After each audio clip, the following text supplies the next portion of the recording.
Ladies, what was one of our number one goals when we first started this podcast and talking about it? Free booze!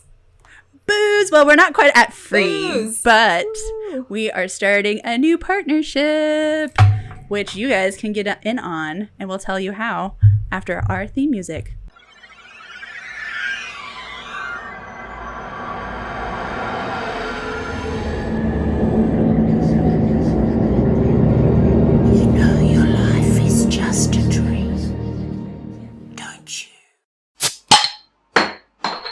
Welcome to Who Fucking Knows, a podcast where three friends, a blonde, a brunette, and a redhead, drink and discuss conspiracy theories. My name is Angela. I'm Taylor. I'm Lexy. And welcome to Who Fucking Knows. Hey. Yeah. And hey, we got a visitor today. We have little Dexter. Oh, you pop. Look at that little face. Hi. If you guys are listening to us on Spotify or Apple Podcasts, you should definitely check out our YouTube, Who F **KEN knows, because then you can see this adorable, squishy little face. Oh, just a derpy. Anyway, I can almost make a total mess on my desk. It's fine. Well, as the intro of this episode, I hinted that we had something to share about booze. And what's fun is that we're introducing a new partnership with someone who makes booze. And it is the electronic bar experience. I don't know how well you can see that because I'm not seeing myself. Oh, there we go. It's a little, messed up right now just because it's been sitting out. But oh my God, I am so excited to try it. There is a new line that's out right now, and it consists of 3 sangrias and 3 old-fashioned drinks, and we're each trying a different sangria this week, and it all came from my coworker from my work, which would make sense because that's what a coworker is. You're like, because I've had a couple of these already. So it's always a fun ride. But it's an electronic bar experience. I am trying the Mango Kissed Rain this evening. What are you ladies trying? I've got the peach sunshine. Look at that little.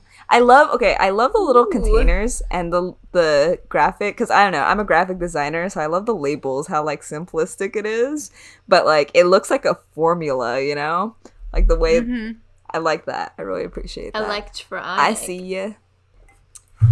I have the Plum Delight, which I've already poured into this nice little glass with some ice, and I garnished it with some mint because I was feeling fancy. Whatever, no big deal. So yeah, excited to have a sip. Cool. So, Alrighty. are you guys ready? So I poured mine. I'm sniffing it. It smells good. And let's see. It is mango infused. How did you say the word, Lexi? Oh, you have that word too. How funny. It's like, it's a Russian vodka. I think it's just Stoliknyaya. She said it best. In Russian. It's Russian a red vodka. blend. So I'm taking my first sip. Ooh. I'm not the biggest fan of red wines, but this isn't super tart and it's nice and refreshing. There's a little bit of a hint of that like sweetness from the mango that makes it really nice and palatable. What's the word I'm looking for? Palatable. The word you're looking for is palatable. Thank you. Words are hard for Taylor's, but It's I am plottable. pleasantly surprised. Nice. When it says strain over ice, it does mean like puts a strainer and then ice, right? Sure, if you want to be that extra, I just put it right in the glass. Some of the chunks and whatnot are tasty, I guess. Oh, you have, wow. That's why I'm like, Angela, you're like set up right. Oh. You're like literally. She's like a real have, like, a bartender. little- yeah, hopefully this works out. Well, we're all going to find out together. For those who are just Spills all over listening the to us, computer. Angela has like a little filter thing, like a strainer on top of her glass with the ice on top of it. And she's about to pour the drink from the electronic bar experience on top of it into the glass. Will it be successful? Ooh, it's looking good. Oh, the glass, or not the glass, but the ice just popped. Wow. While she's pouring, Lexi, what do you think about your drink? Ooh, I'll have a little sippy sip. So again, it's the Plum Delight, and it's plum infused Storlinchnaya Russian vodka, some sugar, and some Pinot Grigio. So,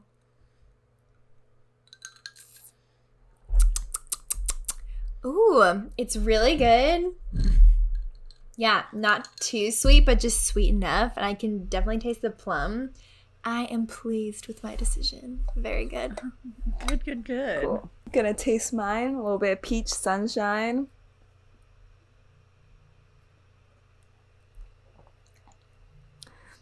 I like it. It's like very. Let me see. Okay. Usually, I'm not a fan of peach because, like, to me, if it's artificial peach, it tastes like kind of weird, but this one tastes like straight up like a peach from the tree. And I know because, like, I have a peach tree in my backyard, and it kind of reminds me of, like, pulling off the peach from the tree and biting into that. Like, it's not like a strong artificial flavor or anything like that. Oh, it's funny that you mentioned the freshness of the peach and it didn't taste artificial, because their motto, the Electronic Bar Experience motto, is distinguished cocktails crafted with produce from local businesses and established alcohol brands just for you. So she's taking what she gets at the farmer's market and just at local stores as well, and going, okay, what can I make with these ingredients that are fucking awesome? And that's how she visualized this business and how she wants to utilize it moving forward. So that is a fun fact about the Electronic Bar Experience. Ooh, yeah, I totally taste Love it because it. automatically I was just like, ooh, this is very, very fresh. And I forgot to say that mine is white peach infused Stolichnaya. Is that how you say it? How is the word? It's Russian vodka. Storlinchnaya. Sugar and Pinot Grigio. So, delicioso. Tasty. Yeah. So how can you find the Electronic Bar Experience online and make an order? Well, you can check out the Electronic Bar Experience on Instagram at electronic_bar_experience, and you'll see all their drink lines, be updated with new drinks, and you can also place your orders there, or also you can find them on Facebook, and that's, again, the Electronic Bar Experience. Boom. Boom. Look them out. Nice. Sweet. So I'm excited to be drinking those throughout the episode. Yeah, and we have the whole line to go through. So next week you'll hear about the old fashions part of this line that we'll talk about too. So if you want to order and drink with us live, you can through those outlets. And what's so great about it is right now the bars are closed, and one of the best parts about going to a bar is trying new drinks and new concoctions, and it's always hard to kind of make it on your own. So you get a beautifully new crafted drink that is something new, and you don't have to go through the hassle of shopping for the ingredients and making the drink. You can just be boozy and pour it in a cup like us and drink along. So definitely strain give it a over shot. ice. Or just put it in a cup of ice. Yeah. Like Whichever us, works for You you. don't have to be like Angela. Alrighty. Yay. Oh, a fun little thing. I don't know if you guys can notice the whole shirt that I'm wearing, but it says, "Let's get holla weird." Holla weird. So close. Because We're so it's spooky close. season. Yeah. It is spooky season. Yes. I bought this today. I'm like, spooky's kind of like my catchphrase. So Yeah. Yeah. I need this $5 rock that says spooky, okay? At least you got it 30% off. Awesome. I did. Yeah. Exactly. Well, I already started decorating my little door area in my apartment, my like condo. There's cobwebs and a little spooky pineapple, not a pineapple thing, a pumpkin monster.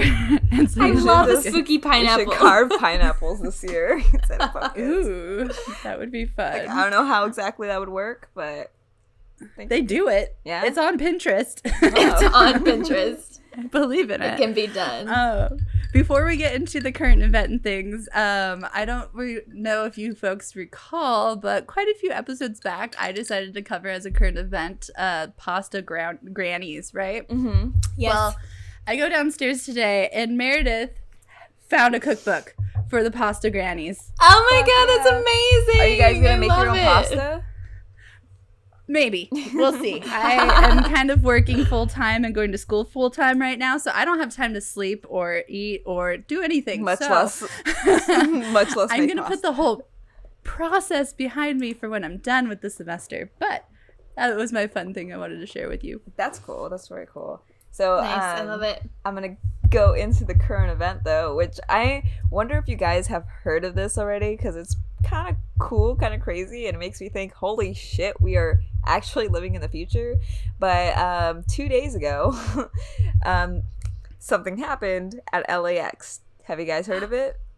Yes. Oh, No. yep. So I only saw a headline though. I haven't looked Yeah. into it because I was like, is this Angela's current event? yeah. So the FBI is investigating after an unidentified man flew 3,000 feet in the air near airplanes at LAX in a jetpack. So What? Yep. The fuck? So the FBI launched the investigation after a pilot reported spotting a guy in a jetpack flying 3,000 feet in the air near an airplane. And 2 pilots actually confirmed this. And according to Los Angeles Times, FBI spokeswoman Laura Miller said agents at LAX were investigating after a pilot reported the incident to the control tower.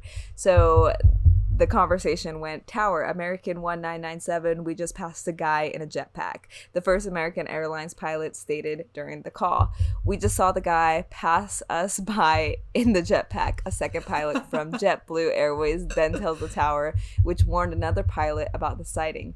Only in LA, the traffic controller says at one point. So yeah, What the fuck? for real. So it's though. 2 different pilots. 2 different on pilots 2 separate airplanes? on 2 different airplanes, 2 different airlines saw this guy 3,000 feet. And so based on research, jetpacks can fly that high, but it's pretty uncommon. And there's an assumption that people with the technical and financial ability to fly at this extreme height and near an airport would also understand the regulations around flying in LAX flight path. So I started digging around about jetpacks because I was like, holy shit, like, can jetpacks do that? Like, we have jetpacks that do that, right? Mhm. And apparently there's some that can go like upwards of 15,000 miles. But even those that have like those claims or those abilities have only been flown up about like 600 feet or something. And there was like different commercial jetpacks that were for sale. I think there were like, I want to say like $200,000 for one that goes 269 feet in the air or something like that. And so pretty much what my theory is that someone's testing out some new tech, because it's all in the hush hush, and they're like, who the fuck is doing this? There's different theories online that it was some social media stunt, but no videos have surfaced. But then again, if you're that person who did that and the FBI is investigating, you're like probably like, They're like, never oh, mind. shit. Yeah, so Oh my god. that happened. Do you think it was Elon Musk? Maybe That came to my mind too, actually. And then honestly, what I thought too was like Iron Man. Do you remember that scene where he's flying near the planes and like he attaches himself to the bottom of the plane? They're like, it looks like a man in a suit. It reminded me of that. Like Iron Man's up there flying in a jetpack, you know? So Well, like, my crazy thought was, like, why would they want to be near other airplanes? Because wouldn't you be afraid of being hit by an airplane? Yeah, seriously. yeah, so that was one of the concerns, and that's one of the reasons why FBI is investigating it so much, is because they really put not only themselves in dangers, but the airplanes. Apparently one of the pilots that was talking about it was like, yeah, it's such a dangerous and stupid thing to do because we have birds that get sucked into the freaking, like, the engines, and, like, if a person got sucked into the engine, like, that's no joke. And now I have the image of freaking Incredibles when it's like, no capes. Yes. I love No that. capes. Capes are not a good idea. No But- capes. Yeah. So that is my Oh my current god, news story. that's crazy. Yeah, I'm like, where the fuck are we? We're like in 2020. People are flying in jetpacks. What else you got 2020? Yeah, It's been it's a like fucking crazy year. I was looking on. You know what I'm going to do for the rest of 2020? What are you gonna do? Drink the electronic bar experience until things get back to normal. Yeah. Shameless plug. Cheers Bada to bing. that. Cheers. But yeah, so that was my current event. And who should go and tell their story first? Well, mine's super depressing, so let's just get that over with. Yeah. Yeah, we're not going to be laughing for too much longer. Okay. So, I don't know. I was like, well, I've done so many nice, fun stories lately. Why not bring everyone the fuck down with something really depressing? So, here we go. I'm going to talk about the murder of Candace Hiltz. I came across this case from a random video on YouTube that popped up from the Denver Post that was like, you might like this. And I was like, ooh, murder. Of course I do. So here we go. Like, how'd you know? Probably because of all the shit that I Google. So who was Candace Hiltz? She was born December 22nd, 1988 in Canyon City in Fremont County, Colorado. She was a child prodigy from a young age. She was performing calculus at age 11, and I could barely handle it at age 18, so props to her. Yeah. She was described as a tomboy, had several brothers. She was known to be passionate about standing up for people who had been mistreated. And she dreamed to attend Stanford Law School and become a lawyer. And so we're going to fast forward to when she's 17 years old. She's a junior at Brigham Young University. So at 17 years old, she's a junior in a college, a 4-year degree. Jesus. Damn. I wonder what her life was like, though. Sorry, continue. No. Well, it sounded like she had a pretty normal grow up. She didn't really have her dad around. I believe he died, but he could have left as well. I can't remember, but she had several brothers that she grew up with. And she, from my understanding, she was kind of like, give me the next thing because I want to start doing so much good in the world. Be a lawyer, defend those who need to be defended. And she would stand up for people for being weird. And she had this older brother who's very socially awkward to the fact that he lives in the woods behind the house and didn't really communicate with anyone or anything like that. And whenever someone tried to say something bad about him, she would like flip a bitch on them. So she's very passionate and very kind, strong-willed and kind. So she's 17. She's a junior in college. She ends up getting pregnant and has a little girl. Oh, and by the way, this is a picture of Candace. Oopsies. And so the little girl has hydrocephaly, which I probably said wrong, but it's an excessive accumulation of fluid in the brain, and they didn't know how long Paige would live. So she spent, and here's a picture of the two of them together. She spent all of her time spoiling her little girl. She was taking time off from school because even if she were to take like 3 years off from school, she would still be graduating with her peers. She'd actually let them catch up to her, essentially. And she never knew how long that she would have with her kid. And unfortunately, their time was cut short, not just because Paige passed away, but because Candace was found murdered August 15th of 2006. So yeah, that's why it's so sad. All right, bring it on, Taylor. What happened to her? What happened to Candace? She was 18 years old. Her Paige was only 11 months old when this happened, and she lived on to be 7 years old until she passed. So she had quite a full life that she could have enjoyed with her mother. So let's talk about the lead up into the couple of days before Candace was found murdered. On August 10th of 2006, Deputy Sheriff Robert Dodd of the Fremont County Sheriff Department in Colorado stopped by the Hiltz family home. He wanted to question Dolores Hiltz, which was Candace's mom, in regards to the whereabouts of her son, James. James was the one who's socially awkward and lived in the woods behind the house that I mentioned, right? And so it was pretty known that James was troubled and had a lot of social anxiety. Sometime during the questioning, Candace became angry by his demeanor, the officer's demeanor, and told him to leave. The deputy threatened to arrest Candace, who then threatened to expose him for taking bribes from local drug dealers. And then August 13th, 3 days later, the Hiltz family dog went missing. The family thought maybe since their house backed to the woods that he went on a stroll and got lost, or a mountain lion got him.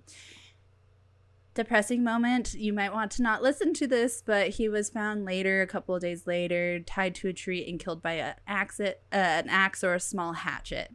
Yes. The dog? Yeah, the dog. Monster. Oh, so like someone intentionally did that. Yeah. So August 15th, 2006, Dolores mom/grandma, left to run some errands and was only gone for about 3.5 hours. When she got home, she heard Paige crying, the little girl, and found pools of blood on the floor and drag marks.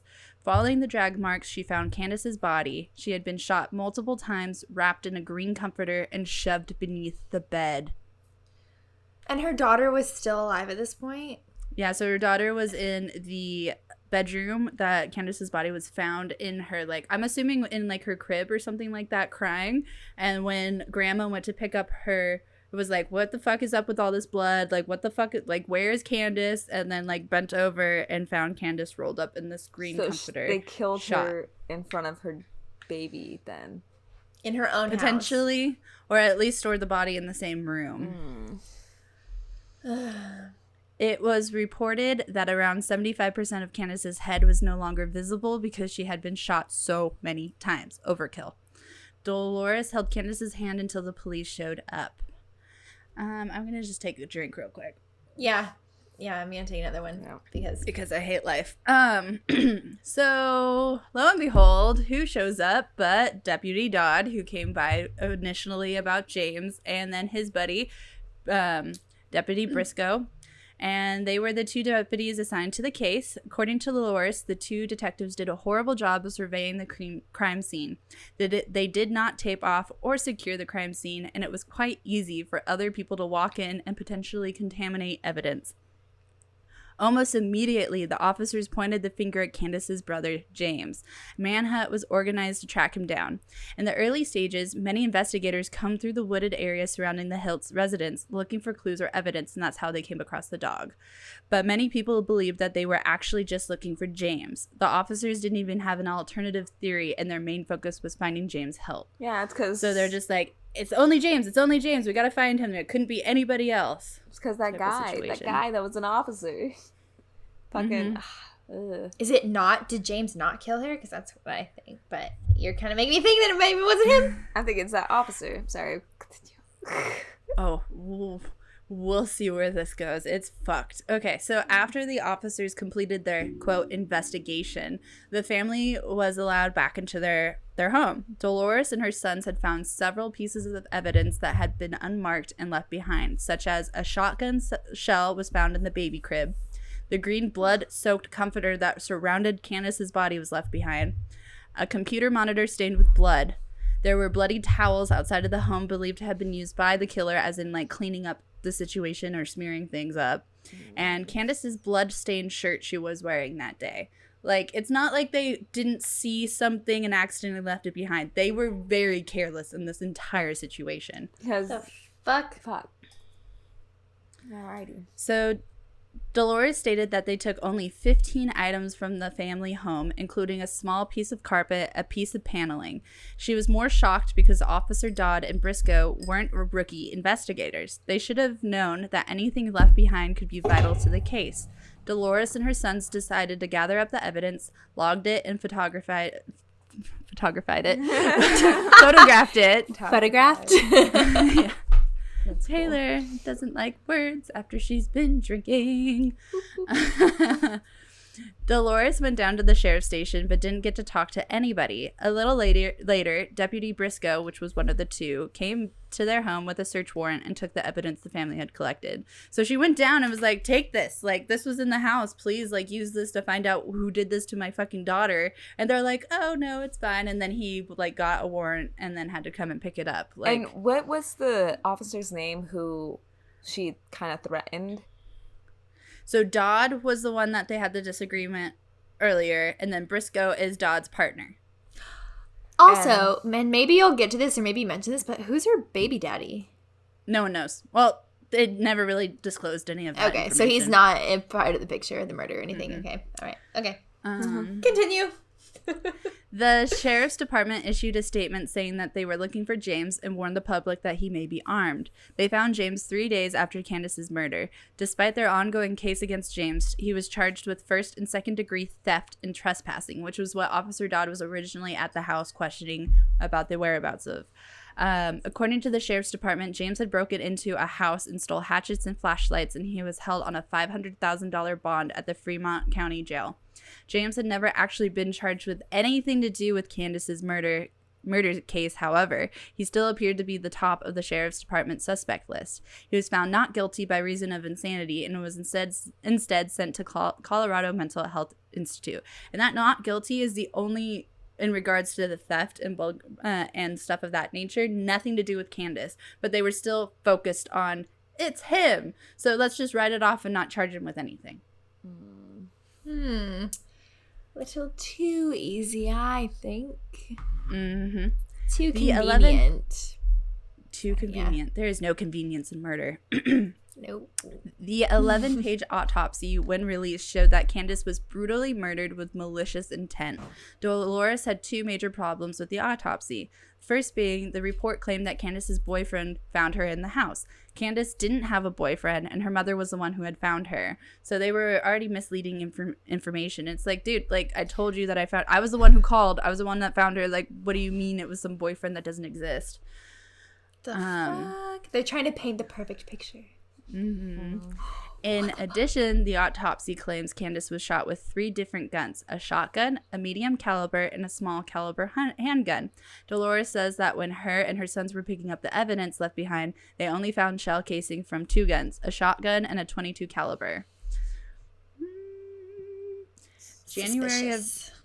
So, yes, very much. January of 2007, Dolores filed a complaint at Colorado's Attorney General's office as she believed that the case was not conducted correctly. She even sent pictures she had taken of the evidence left behind. Nothing came of it. So we're fast forwarding to December of 2016. Rick Ratzlaff, I think that's how you say his last name, decided to go to a storage unit auction. He was living that storage wars life. He purchased one for $50 and found some police lights and random trash. Among all of that was an axe, a blood-stained rope, and bloody socks inside a manila envelope marked evidence. And here is a picture of that shit. Like, what? Turns out... He found this in a storage unit? Yes, that also had police lights and old uniforms and random trash. Any guesses on who this could have possibly belonged to? Huh. What's his name? Dodd. Dwight? Dodd? Dick. Yes. It belonged previously to Officer Robert Dodd, who was the officer that stopped by questioning about James that had a disagreement with Candace, also one of the 2 lead officers on Candace's murder case. When Dodd heard about the discovery, he called Rick in a threatening tone not to tell anyone else about it. So the video that I mentioned that got me onto this case was Denver Post interviewing Rick of what he found, the storage unit, this conversation, and what I'm going to be talking about further. So he was like, I was threatened on the phone by Officer Dodd, and his family called, like, trying to bribe me to, like, buy the storage unit back. But he's like, I've had weird run-ins with the law. I, like, didn't want anything to do with this, and I didn't want to be pinned for anything.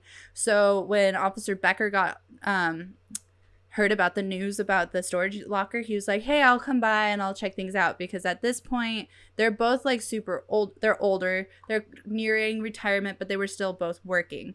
So what Rick decided to do is, when Officer Becker came by the storage unit to pick up these items and talk about them, he recorded the conversation, which you can find. I'm sure we'll have the link below of the video that I'm referencing so you can hear exactly what the conversation said.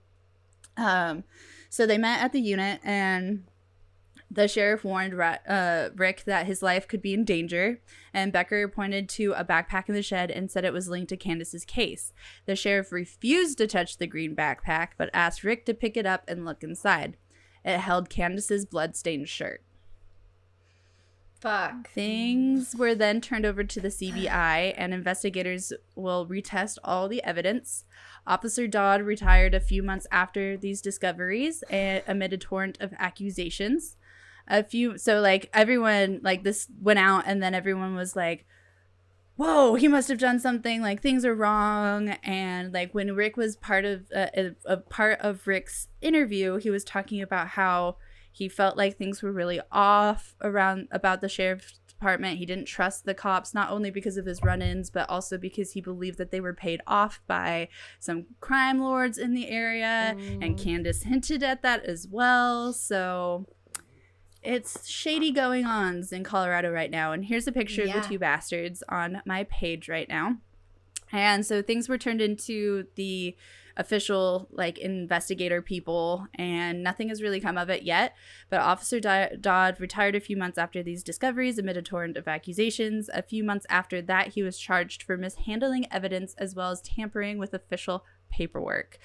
And here on the left is Dodd, or my left, it might be your right, I don't fucking know. And then on the other side is Becker. Still to this day, the case is unsolved, and personally, I think these two officers conspired to do it because they were threatened by Candace and her, while she might be young, but very smart and opinionated, and I will stand up for what's right, and thought that she was a threat to probably their illegal doings and stuff of that nature. So I say fuck them, and they are just fucking losers. Anyway. Wait, so Dodd retired, and then what did his partner do?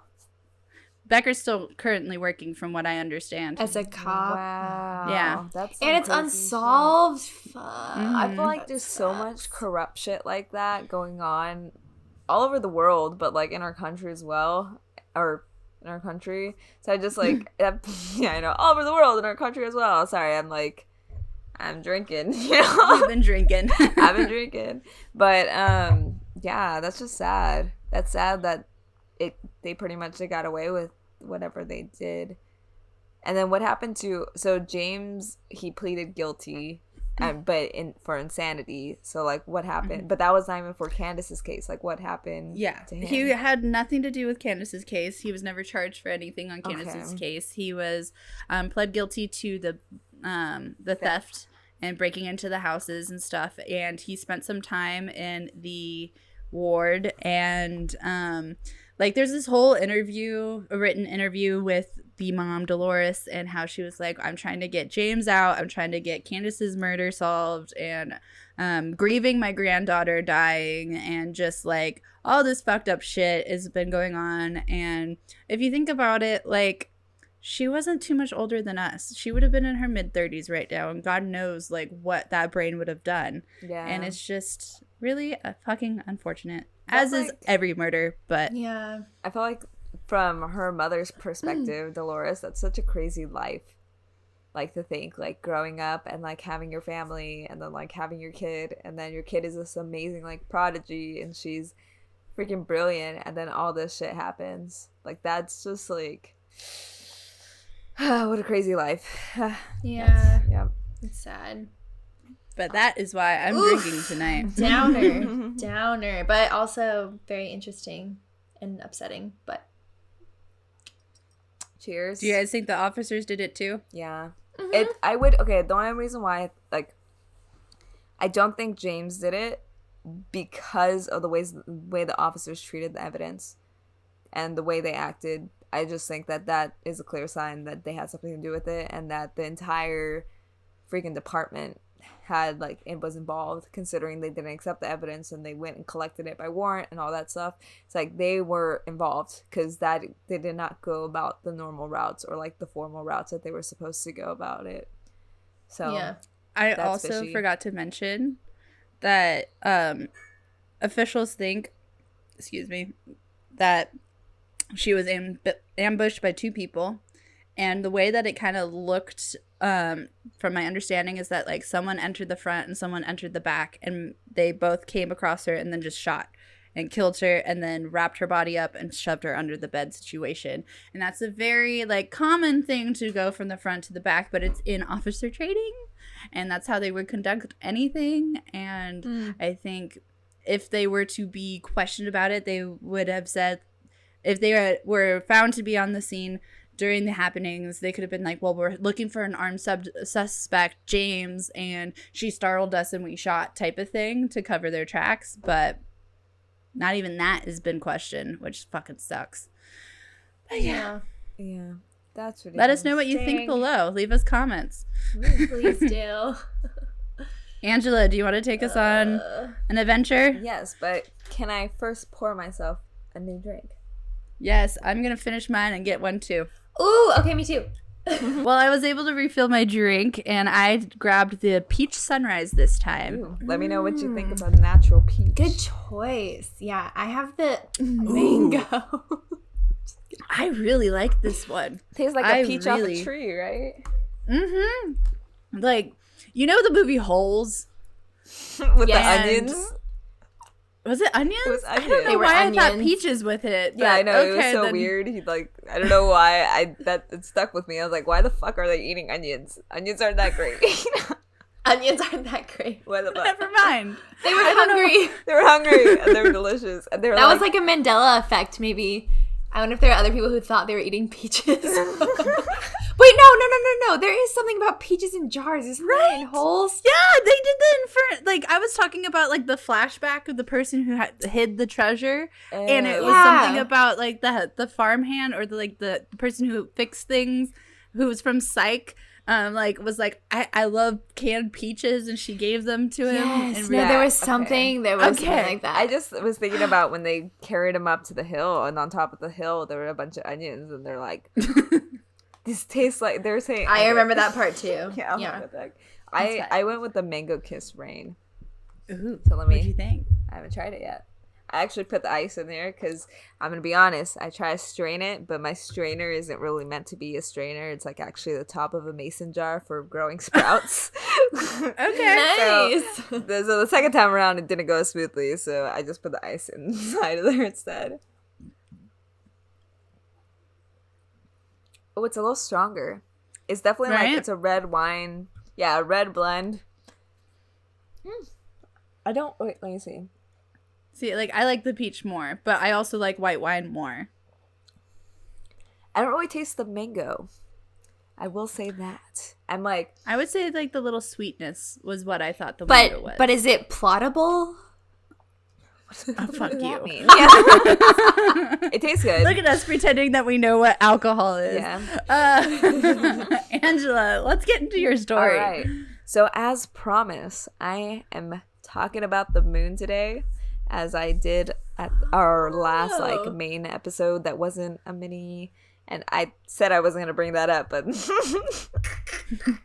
anyways, let's go. So, on the night of April 19th, 1787, British astronomer Sir William Herschel looked up to the sky and noticed 3 spots on the dark part of the moon, and they were glowing red. So immediately he informed King George III and other astronomers of his observations. Herschel attributed the phenomenon to erupting volcanoes and perceived the luminosity of the brightest of the 3 as greater than the brightness of a comet that had been discovered on April 10th. I didn't really look into how bright that comet was, but I'm assuming it was bright. It's probably pretty bright. Hella bright. But imagine, that's all you need to know. Imagine looking at the moon and randomly seeing 3 red dots on it. What the fuck? What the fuck's going on there, right? So his observations were made while an aurora borealis, which the northern lights kind of thing, rippled above Padua, Italy. So aurora activity that far south from the Arctic Circle was very rare. Padua's display and Herschel's observations had happened a few days before the number of sunspots had peaked in May 1787. So it was he saw these red spots, weird natural phenomena start happening all over the world, which is okay, the moon controls a lot of what happens on Earth, so that makes sense. So this was not the first time that lights were seen on the moon, and it was not the last either. In fact, 13 years later, the same astronomer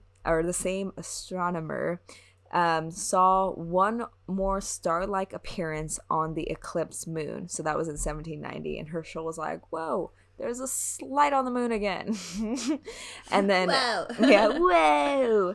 And then 4 years later, in 1794, a report circulated that it was possible to see a volcano on the moon with a naked eye.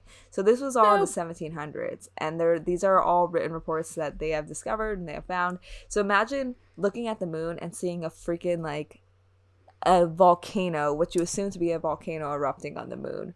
That's just No, what? What the fuck?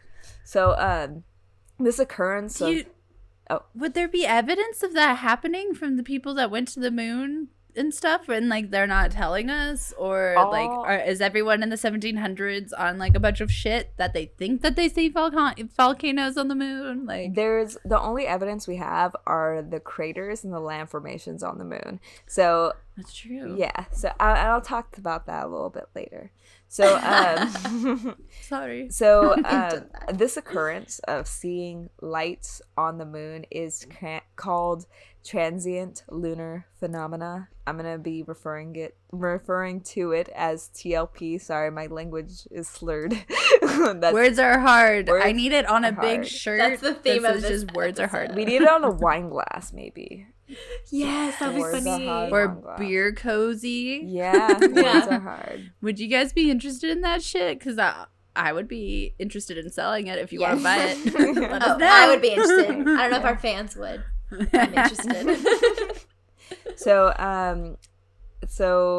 TLP is a short-lived light, color, or change in the appearance on the surface of the moon. The term was created by Patrick Moore in his co-authorship of NASA's technical report, R277 chronological catalog of reported lunar events, published in 1968. So claims of short-lived lunar phenomena go back to at least 1,000 years, with some having been observed independently by multiple witnesses or reputable scientists. Nevertheless, the majority of transient lunar phenomena reports have unexplainable origins. So, yeah, you can assume it was a volcano, or you can make these assumptions as to what it was, but until recently, we had no way of going to go check it out and perform any kind of experiments or anything like that, so it's kind of like anyone's guess. So before the 1700s, with our man Herschel, the first recorded instance of strange transient lunar activity was 500 years earlier. And this one I actually found, so a lot of the information I'm talking about was on Wikipedia. The reason why I chose this topic was because of Bright Insight on YouTube, but then I did my own research through Wikipedia and NASA. So NASA actually posted an article about what I'm going to talk about right now, which was the first reported transient lunar phenomena. So on June 18th in 1178, so fuck, that was a long time ago, you know? Like, what the fuck? 1178? Yeah, 1178. Going way back. I can't even fathom that year, that it's time. Not real. What the fuck? It's like, we now live in a world with fucking jetpacks. I don't know what 1178 was like. Like, what the fuck was that? You know? So, 5 or more monks. So there's some monks hanging out, and they're in Canterbury, which is a cathedral city in England, and they were. I've always wanted to go. Yeah, I'll check it out with you. I want to travel more, yo. Okay, cause just saying. One day. Side note, but these monks reported an upheaval on the moon shortly after sunset.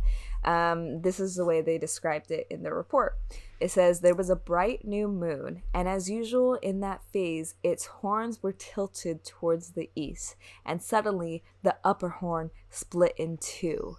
So from the midpoint of this division, a flaming torch sprang up, spewing out over a considerable distance, fire-hot coals and sparks. Meanwhile, the body of the moon, which was below, withered, as it were, in anxiety, and to put it in the words of those who reported it to me and saw it in their own eyes, the moon throbbed like a wounded snake.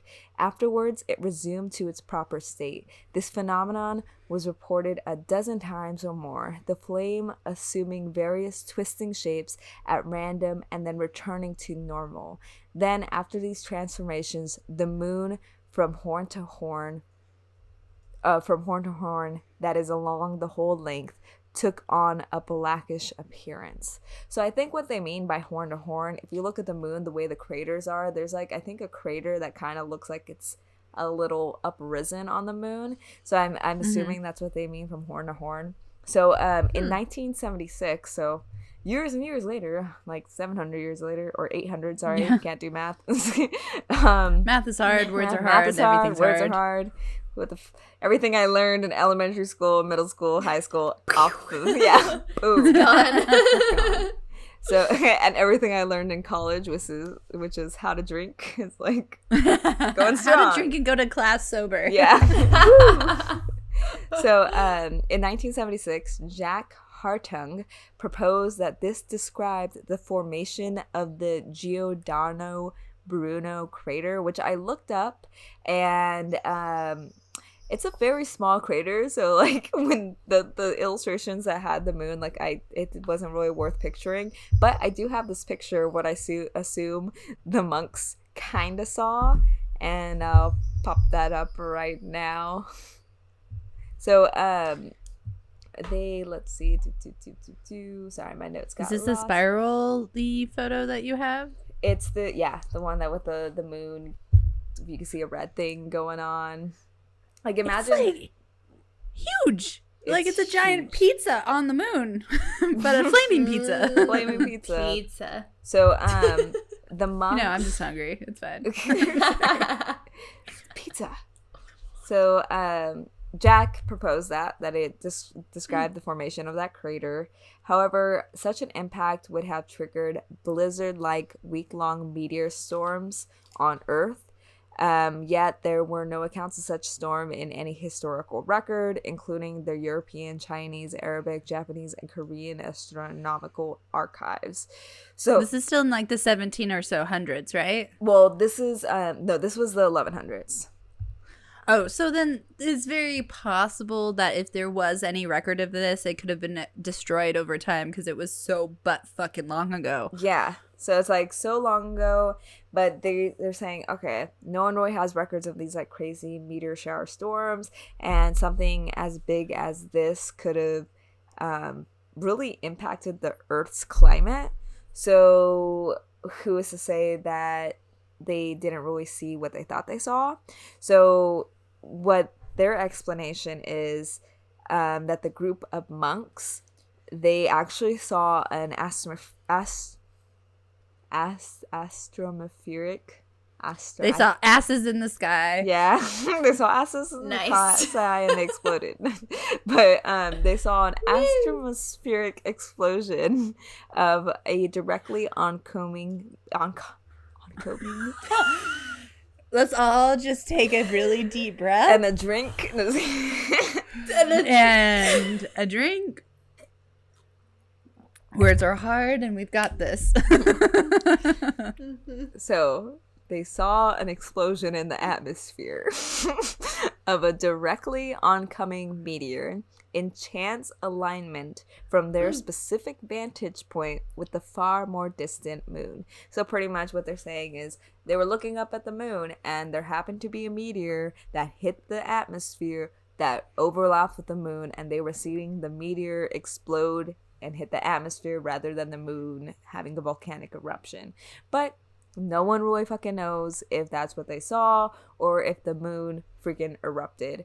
And continuing, so that weird shit happened in the 1100s, and in the 1700s that happened with Herschel, where he saw the 3 dots on the sky. And now I'm going to go into a little bit more recent events, but by the way, if you look up transient lunar phenomenon on Wiki, there is a list of instances where unexplained lights were spotted on the moon, and I'm only mentioning a few here. There's literally over 50, and they divide them by like, oh, 1100s, oh, 1700, blah, blah, blah. So it's like, this is something that's been happening for a while. So even if the monks happen to be seeing a freaking meteor that happened to align perfectly with their vantage point, there's so many other instances that I don't think every single one of them was that. So continuing to more recent events, in July of 1969, do you guys remember what happened? Summer of 69. That's all I know. We went to the moon. I asked you the same question last time. Oh, that's right. Of course. It was a lot happened that summer. You know, that awesome song came out. Yeah. So during the Apollo 11 mission, Houston radioed the Apollo 11 saying, "We've got a problem." No, just kidding. It said, "We've got an observation you can make if you have some time up there. There's been some lunar transient events reported in the vicinity of Arstarchus." So Arstarchus, if that's how you say it, is a crater that's on the moon. And as Apollo 11 was going towards the moon, someone in West Germany, an astronomer, had observed a bright glow on a lunar surface. And it was the same sort of eerie luminescence that intrigued moon watchers for centuries. So what intrigues me about this one is, I don't know if I've talked about this before, I feel like I have, but there's a lot of hearsay or whatever that during the Apollo 11 mission, the astronauts radioed their nurses who were not on the public radio system, so we as the public couldn't have heard their conversation, and said, "There's someone on the moon with us," right? Like, they're like, "There's someone watching us, there's someone here, something's here." And what's weird is that, like, hours before they landed, they were getting freaking astronomers from West Germany saying that they observed a light, like a glow on the lunar surface. So this can actually be found if you look at I think there's radio records on NASA where you can see their conversation said that they observed lights. And the report was passed on to Houston and hence the astronauts, and almost immediately Michael Collins reported back, "Hey Houston, I'm looking north up toward Arstarchus now, and there's an area that is considerably more illuminated than the surrounding area. It seems to have a slight amount of fluorescence." And that's pretty much as far as that goes. So I don't know what happened on Apollo, but it's kind of interesting that transient lunar phenomena happened as we were visiting the moon. Like, what are the odds? What are the fucking odds? Like, even though it is something that has like 50 reports listed on Wikipedia, it's like 50 reports going back to like the 1100s. So that is still a very rare instance, you know? Yeah, that's and a crazy. strange instance as well. Yeah, so it's like, what's going on here? So 3 years later, in December 1972, during the Apollo 17 mission on December 10th and 11th, a bright flash-like phenomenon was observed. So on the 10th, lunar module pilot Harrison Schmitt observed a bright flash-like phenomenon on the crater of Grimaldi while in orbit around the moon. And then on the 11th, commander module pilot Ronald Evans of Apollo 17 noticed a light flash eastward toward Mare Orientale.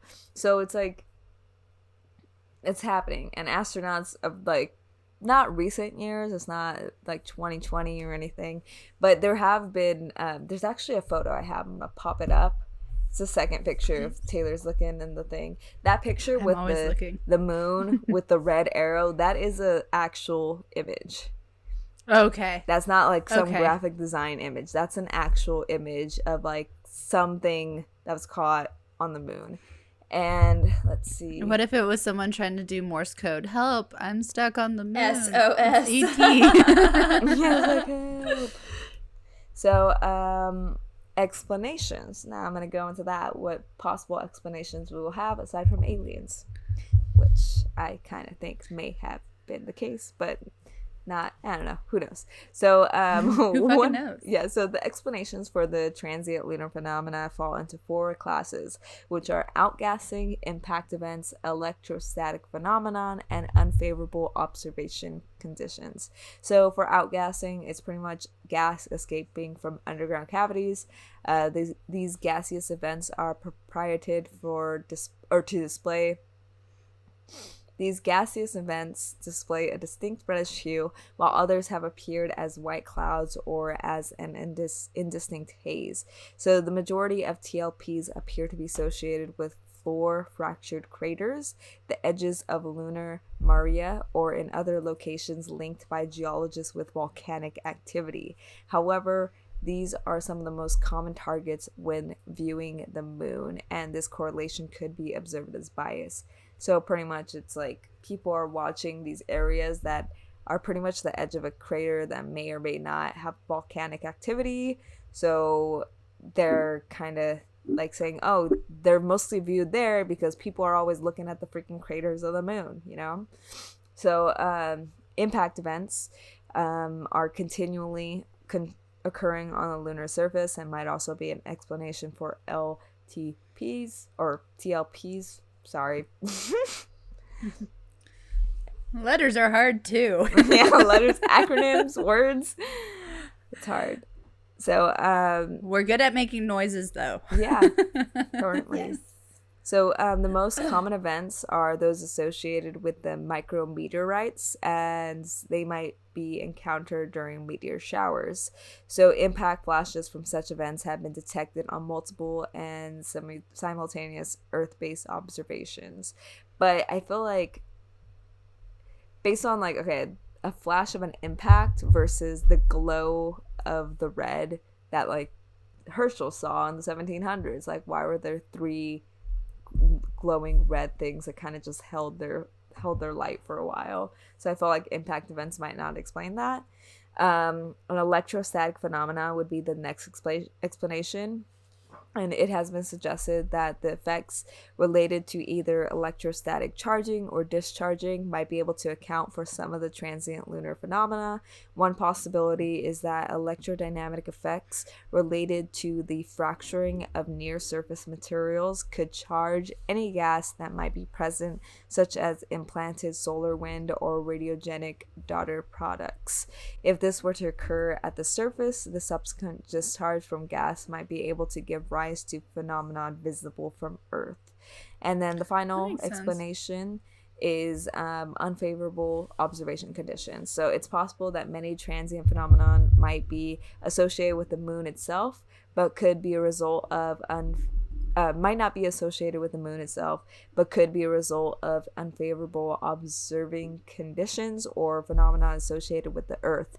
For instance, some reported transient phenomena are for objects near resolution of the employed telescope. So it's like pretty much like something's inside your telescope, or you're seeing something in the atmosphere, or who knows what. So I guess the atmosphere can have like temporal distortions that could be confused with actual lunar phenomenon. Other non-lunar explanations include the viewing of Earth orbiting satellites and meteorites, or observational error. So yeah, who fucking knows what's going on with the moon, if there's actually lights on there, if something's going on there that we just don't know about, or if there's just hella volcanoes erupting. Either way, no one really knows what these lights are that people have been seeing for hundreds of years, which would not explain thousands. Yeah, that wouldn't be explained as satellites hundreds of years ago, you know. No. So something is going on over there, and I want an answer. What if? Wait, what? Answers. Just throwing it out there, but what if it's aliens testing their nukes on the moon? I wonder how. I don't know. I wonder how big a nuke explosion would look from space, though. And I'm curious, like, how would we be like, whoa, that just exploded? You know? Well, it's huge on Earth, so I'm assuming if there's any footage of the multiple testing that was done back in the day and possibly today, if there's any satellite images of it, and if we were able to like compare that to what is going on with this moon and be like, whoa, you know what? Maybe it is aliens nuking the moon, seeing how we would respond. And maybe it's because we chose a scientific route for the explanation that the aliens are like, these fucking humans. We're just trying to let them know that we're here without actually alarming them. I feel like, humans. what if it's aliens that have a base set up and they're observing us? Like, that's, the moon is their base, the dark side of the moon. Everyone's like, ooh, you know. What if the moon itself, because I've done so many things on the moon, I feel like, for this show, even for, before the last episode I did like the hollow moon theory. And for that, I'm just like, okay, what if the moon itself isn't even naturally occurring and it's some kind of like alien made thing to make this world habitable, and now they're using it as a base watch us and has lights and shit. I don't know. Now I'm dipping my toes into a little crazy, but before I go too deep. Travis agrees. Skeptical of everything. Yeah, before I go too deep, Well- Lexy. I've got to admit that this peach sangria went by way too quickly and way too smoothly. So if you want an easy drunk, you should get the 16-ounce bottle of this shit Yeah, from Electric Bar Woo! Experience. I finished that. Boom. Yeah, that went down really easily. This one I'm taking a little slower time with. Yeah, Hang on, and let me- speaking on that, I'm going to go grab the final one because I want the trio throughout this entire episode. I got a sangria this time. It's the Wow. peach one because everyone was raving about the peach one. So let's see. Plum Delight. I couldn't finish. Oh, the peach one tastes like juice, so that is dangerous. I like the Plum Delight as well. It's a little. I do like the peach the most, still, but I'm not mad about the plum because there's like a floral taste to it, Right? It's Yeah. kind of like Floral. interesting. Do you mean That's what I'm getting. like floral perfume? The way that smells, it tastes like that. I don't want to say that. I've never but eaten like a flower. I'm getting so I Like, have you ever eaten a flower? yeah on a dare at least, but like I don't know. I just feel like it's a very good summery drink, and honestly, like I would probably drink anything that you put in front of me right now because I am. Yeah, me too. But these are all really good, like day drinking in the sun drinks. Yes. If you want a Anyways. good sangria without having to go through the effort of having sangria making sangria, get this shit. Electronic Bar Experience. We told you what it was earlier, and I'm not going through it again. One more 'cause I'm already time. burping. One more time. Shameless plugs. We just want free booze. It's fine. Okay. And Okay. Costa Grannies. Okay. Oh man, I feel like this stuff is getting us on like a different level. I'm What excited. did she put in this? I I'm know. excited it for looks Lexy's spicy. story. I feel like it's gonna be fun. Yes. Yeah, I'm gonna be like, hey guys, all right. Okay, so should I get started? Yes. We've already Let me been just- recording one for more an drink. hour. Love Island an starts hour. in 15 minutes. Welcome. Please tell me that you're listening to the whole thing, even though we're a bunch of drunks not knowing Please what words listen. are. This is a creepy ass story, a creepy ass topic. Okay, so Ooh. I'm gonna get started. I would just like to say I have no photos because I Googled them and it scared me a lot. So you can Fine. Google this yourselves, people. I'm sure everyone I'm has looking forward to the probably heard of Google. this. If those of you who are watching on YouTube see me on my phone, it's because I'm Googling this shit. Just saying that now. 10. What is it like? Same here. Okay, so I'm sure you've heard of the Black Eyed Peas and maybe heard of the Men in Black, but are you familiar with Black Eyed Kids? Oh, you're doing the Oh, worst thing on the shit. planet. Oh my god, I'm not Googling. Do not Google this shit. You do not want to see Don't this Google shit. it. I'm gonna Google it. Or just do. 'cause I'm feeling risque. Ooh. Okay, so they might knock on your door on a late wintry night. You might see them approaching your car while you're waiting at the signal or at a gas station. It might seem like they need your help, or they might just stand there and stare at you for no reason at all. So these children, black-eyed kids, usually don't look very threatening. They would, yeah. Ooh, don't show me, Angela. Scare me. Usually, they want to get into your house or into your car, and they're very persistent. But suddenly, you will notice something isn't right about these children. Their eyes are pure black from lid to lid, dead black orbs. So their eyes are just completely fucking black. No, thank you. No, thank you. What would you do if you had a kid and then when they came out of you, their eyes were black like that? Kill it. I'd probably have In the to hospital? burn it. I don't know. Sorry, this is probably a mistake. This isn't my child. This Or is maybe the it spawn of is. Satan, and I am not I- Satan. I don't want it. Okay, so black-eyed children or black-eyed kids, it's an urban legend of paranormal creatures that resemble children, usually between the ages of 6 and 16. They usually have very pale skin and black eyes and have been reportedly seen hitchhiking or like panhandling or also at the doorstep of residential homes, which is fucking creepy as fuck. No, thank you. That's why I don't want to ring, because like ignorance is bliss. I don't want to see any black-eyed kids at my doorstep. Are you gonna go into any Reddit stories? Because Reddit has a weird, gnarly thread. Yeah, yeah. I have one Reddit story that I'll share. So a dozen of stories keep circulating, and they all follow a very similar pattern. So again, the kids with their eyes completely blacked out, usually at someone's home or at their vehicle, and they knock on the door, and they're very persistent, and they insist upon getting inside. And anyone who encounters them immediately feels a sense of dread. So besides their black eyes, these children usually seem to appear very normal. Sometimes the thing that they're wearing can seem very like outdated, like they're from a different time period. But other than that, they seem normal aside from their black eyes. I have like a Black Eyed Peas song stuck in my head for some reason. It's Boom Boom Pow. Boom, boom, pow. I gotta feel it. Gotta get now that. I have this image of like black-eyed kids dancing to Boom Boom Pow by Black Eyed Gotta Peas. get that. Gotta get that. Yeah. I'm not gonna commit to trying to make an Instagram of that, but I'm going to try and do that in Premiere Rush. And like a little dance. You know those little like elves where you can put your face on the dancing elves? I would suggest that. Anyways.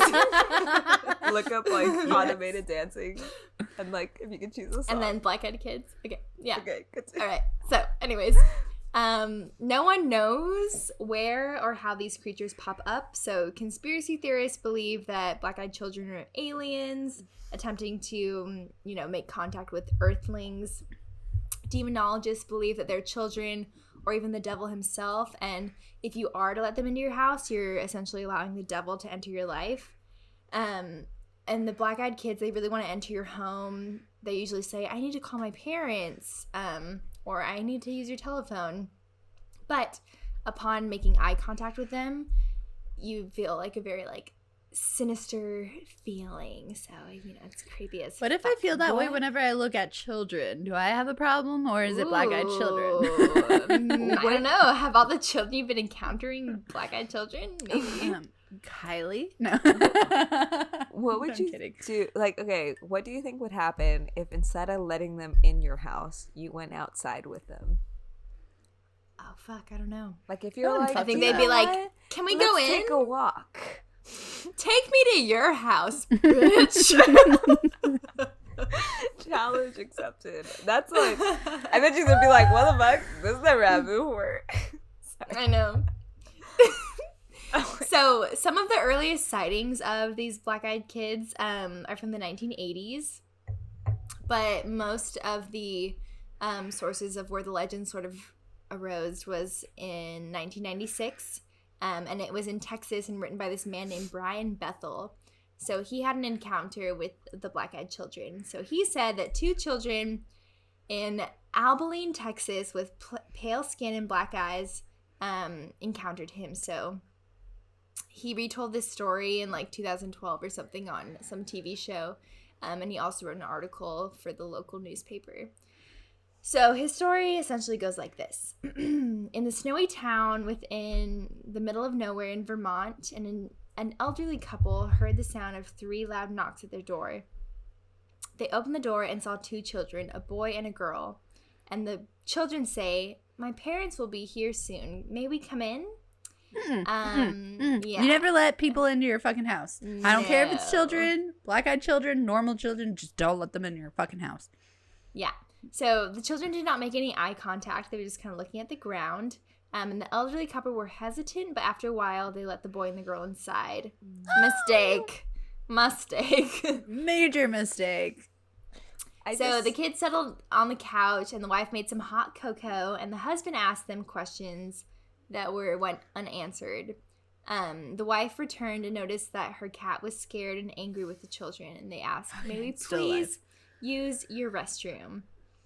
So the wife then looked at the kids and finally saw them. The children's eyes were as black as a starless universe. She directed them to the bathroom and returned to her husband, who was covering his face with his hand. And the husband says, "Did you see their eyes?" And his nose was bleeding at that point. He must have like looked in their eyes or something, and he got like a fucking nosebleed. I don't know how true that is, but it's fucking creepy. Or he just did a way too much cocaine. One of the other. Coincidence. After hearing all this, I think that if we're all together this Halloween, we should be black-eyed children and just like put our hair in that'd be pigtails and get fucking those creepy. contacts that are blackout eyes. Can we come in? We your could do that for house? our Halloween episode. Ooh, words are hard. Ooh, Because I'm gonna be dressing up. Halloween this is just on a the Saturday beginning this of my year. Halloween. Like imagine just like us in like pigtails and like with My like God, would be black so eye. cute. Can we come into your house? Bleh. Anyways, Okay, continue. Sorry. I'm just gonna So- keep drinking. the power in the house went dark. So they lost power in their house, and the wife headed to the restroom and was confronted by the voice of the kids, and they ended up saying something like, "Our parents are here," with their creepy little black eyes. Our children are here. Or our parents are here. Yeah, exactly.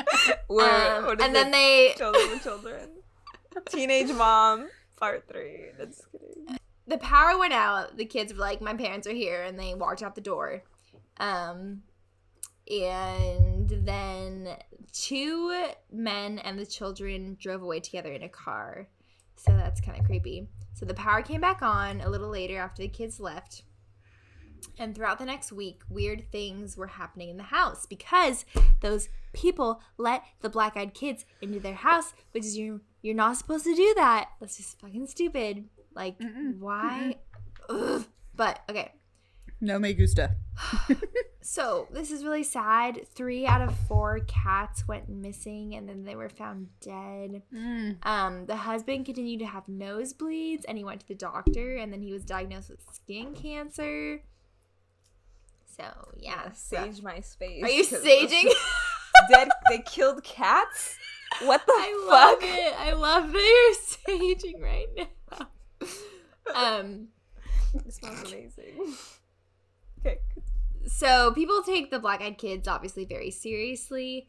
Nowadays, people still claim to see black-eyed children when they're driving late at night or down an empty road and see them outside their window.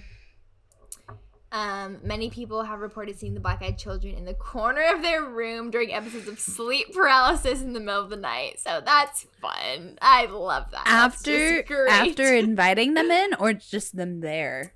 Just them there. So Fuck. No one's safe. No one's safe. Sorry. Not sorry. But okay, my last thing I'm going to do is just a little Reddit story from this dumbass named Jake. Fucking Jake. So here I'll just be reading word from word of Jake's story. Okay, so he says, "So black-eyed kids, the mere idea of them terrifies me. It didn't used to. In fact, I didn't understand what the big deal was. I don't know why. I mean, I read online stories and articles about the black-eyed kids, just like everyone else. But I didn't have that visceral reaction so many other people did when reading about them. So I embarked on a quest." God Fucking damn it. dumbass. Stupid quests. Yeah, Hey, I chose. At least he does it for us. Like, I don't have to embark on Yeah, a quest. thanks, 'cause now- Jake. No thanks. Hmm. I guess, but like that's still like in the world opening portals and shit. We are not okay with portals, right, Andrew Tracy? Shut that shit Mm-mm. down. Hell no. Okay, so Jake embarks on a quest. I'd show people just how unscary these things were. Whatever they were. Finally, Lexy can't speak. Yeah, I She's chose the it. most put together out of all of us. I show them how unscary this. Okay, I'm a little drunk. It's fine. It's Thursday. Tomorrow's Friday. Yeah, it's Friday Baby Eve. Friday. That's what Your Thursday is. baby Friday. Okay. So he's very skeptical of black-eyed kids, whatever. I began doing a lot of research online. I looked at paranormal sites. I watched scary videos on YouTube about black-eyed kids. And from everything I gathered, they found you. You didn't find them. And it seemed like it was pretty much just by chance that they found you. So what was I to do? I came up with a plan. I began putting up an anonymous ad on Craigslist. It read, "Black-eyed kids, I am not afraid of you. I want to meet you. 9 p.m. Wednesday, the park bench on the corner of 3rd and Washington. Show me I'm wrong and that I should be afraid." This fucking dumbass taunting these, whatever they are, aliens or demons, but I don't want to fuck with that. Don't fuck with that. Just don't. Why? Yeah, Jake. Fucking Jake. Dumbass. From State Farm. Wait. Jake from State Farm. Considering this works, does that mean I just need to put up a Craigslist ad to get abducted by aliens? Because I've been trying to figure out how to make that happen. I come in peace. I come in peace. Give it a try. Give it a try. You are welcome to do that. Do not tag me in it or this podcast because that associates me. If you're gonna get kidnapped or abducted or black-eyed children, I don't want to be a part of it. If I don't put my address and I just say, you know where to find me if you're legit. You know where to find me. Winky if face. If you're a legit stalker or black-eyed child or alien, you know how to find me. We've lost it. We have officially lost it. Okay. Focus, ladies. So, the bench that Jake mentioned was only a block from my apartment, so every Wednesday I would walk down there and see if anything or anyone came by. I usually wouldn't sit there. I'd stand back and watch. I'm not stupid. Yes, you are. I may not be afraid for black-eyed kids, but I know the internet can attract some nuts, and it did, occasionally. Nothing exciting enough to write about, a couple of pervs and some teenage kids joking around. And this went on for 6 months. And then he stopped posting the ad. So the week I stopped, I got a knock on my door. I was sitting on my couch. Ooh. I was sitting on my couch and a little after 9 p.m. It was a little after 9 p.m. Oh. It's 9 p.m. That scared me. Oh my god, it is 9 Shit's p.m. gonna go down. That's weird. Okay. Continue. I don't know how to explain it, but the second I heard the knock, my skin went ice cold. I didn't get up. I knew who it was, and much to my surprise, I was terrified already. I was wrong about not being afraid of the black-eyed kids. The fear is on a different level, an instinctual, primal level. But still, I managed to get up and open the door, and yep, there was a kid about 9 years old, olive skin, dark hair, solid black eyes, staring up at me. "Can I come in?" he said. Mm-mm. I was speechless. I wouldn't even answer the fucking door if I get it after like 9 o'clock. I'd be like, "I'm not home. Go away." Well, you live in a culture that people text you when you're outside, not knocking on doors. Exactly. So... They're like, "Should I knock?"